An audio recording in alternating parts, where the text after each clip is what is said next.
लेकिन तभी आपको समंदर में दूर एक शिप खड़ी नजर आती है जो ना तो आपके सिग्नल्स का कोई जवाब दे रही है और ना ही समंदर में आगे बढ़ रही है। इतना ही नहीं, और आप जब उस शिप के करीब जाते हैं तो आपको मालूम पड़ता है कि इस शिप में कोई इंसान ही मौजूद नहीं है और ये वीरान समंदर में बिल्कुल अकेली खड़ी हुई है और इसमें मौजूद सारा सामान भी बिल्कुल सही सलामत पड़ा हुआ है। तभी आपके जहन में ये सवाल आएगा कि आखिर इस शिप के क्रू के साथ क्या हुआ था और वो अब कहाँ है। हैरान कर देने वाली बात यह है कि ये सब हकीकत में भी हो चुका है। समंदर से अब तक ऐसी कई शिप्स मिल चुकी हैं और समंदर से मिलने वाली इन शिप्स को घोस्ट शिप्स कहा जाता है। आखिर क्या है इन घोस्ट शिप्स की हकीकत और इनमें मौजूद क्रू के साथ ऐसा क्या होता है जो वो अचानक वीरान समंदर में कहीं गायब हो जाते हैं, जिसके बाद उनका कभी कोई अता पता नहीं चलता। जानते हैं आज की इस वीडियो में।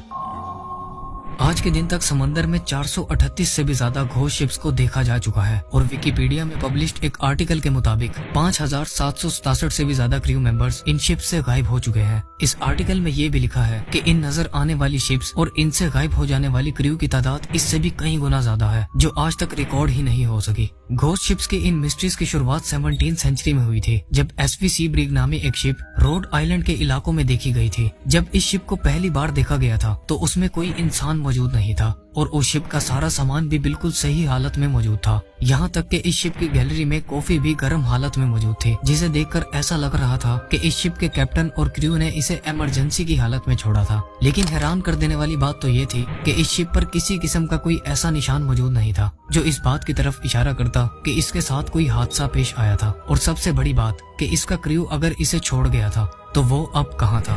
उस वक्त तो इस शिप की कहानी पर किसी ने कोई खास किस्म की अटेंशन नहीं दी थी, लेकिन फिर ईयर 1872 में एक खौफनाक हादसा पेश आया जिसने पूरी दुनिया को हैरान और परेशान छोड़ दिया था। ये कहानी उस शिप की है जिसे वीरान अटलांटिक ओशन के बीचों बीच बिल्कुल अकेले खड़े देखा गया था। ये 7 नवंबर 1872 का दिन था जब मैरी सेलेस्ट नामी एक शिप ने न्यूयॉर्क से इटली के शहर जेनोवा का सफर शुरू किया था। इस शिप पर 10 लोग सवार थे, जिनमें शिप के कैप्टन ब्रिग्स, उनकी वाइफ और उनकी 2 साला बेटी के साथ 7 क्रू मेंबर्स भी सवार थे। लेकिन इन 10 लोगों के अलावा मैरी सेलेस्ट पर अल्कोहल के 1700 बैरल्स भी मौजूद थे जिन्हें इस शिप ने अटलांटिक ओशन से गुजरते हुए जेनोवा डिलीवर करना था।